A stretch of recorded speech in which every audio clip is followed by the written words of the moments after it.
2017, Becky and her husband Mark finally got tired of the hustle and bustle of the city.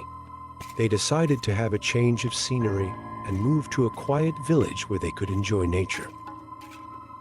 After selling their home in St. Cloud, Minnesota, they began looking for a new place to live. After much browsing, their choice fell on an 80-acre estate.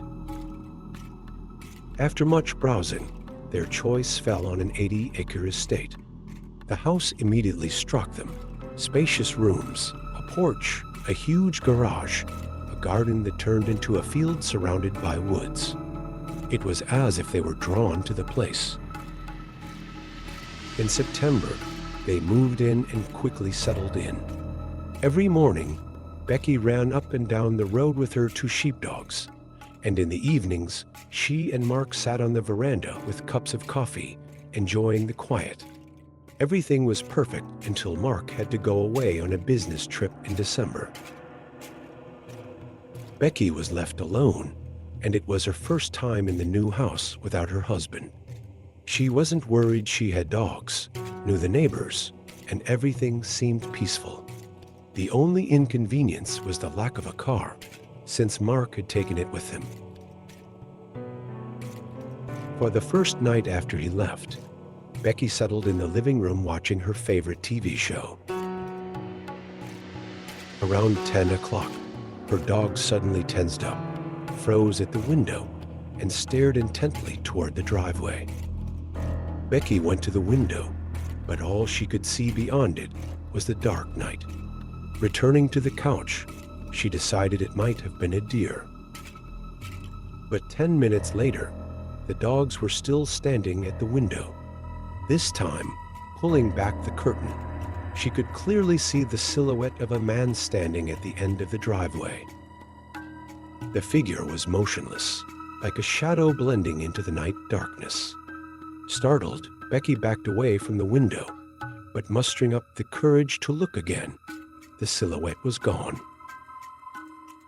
The next day, jogging with the dogs, she met a neighbor and asked if he had been out for a walk at night. The neighbor was surprised. I was already asleep at 9 p.m., but maybe it was someone else. That same evening, around 10 o'clock, the dogs tensed up again. This time, they didn't just stand there, but growled deafeningly, their eyes fixed on the window. Becky's heart beat faster. She looked outside and saw the same figure again. This time, it stood closer right behind the garage, partially hidden in the bushes. In a panic, she grabbed her cell phone and called the police. An officer who arrived on the scene checked the lot and found footprints, but they led into the woods. "If you see him again, call right away," he said. Later that evening, Becky heard her dog start to whimper and try to hide under the table. A strange feeling came over her. She realized that something was nearby. Looking out the window, she saw a silhouette now, standing only 20 meters away from the house. The figure was partially hidden behind an apple tree, as if watching her. Becky called the police again, but by the time they arrived, the figure was gone. The policeman found new footprints leading into the woods, but nothing else. On the third night, things got even scarier.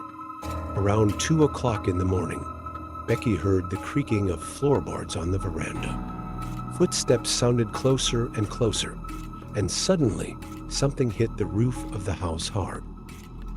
She froze in bed, clutching the shotgun tightly. The footsteps on the roof continued, coming closer and closer to her room.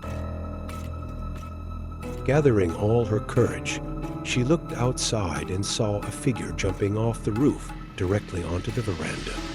She noticed that its features were inhuman. There was a shadow instead of a face, and two red glowing lights where the eyes should be.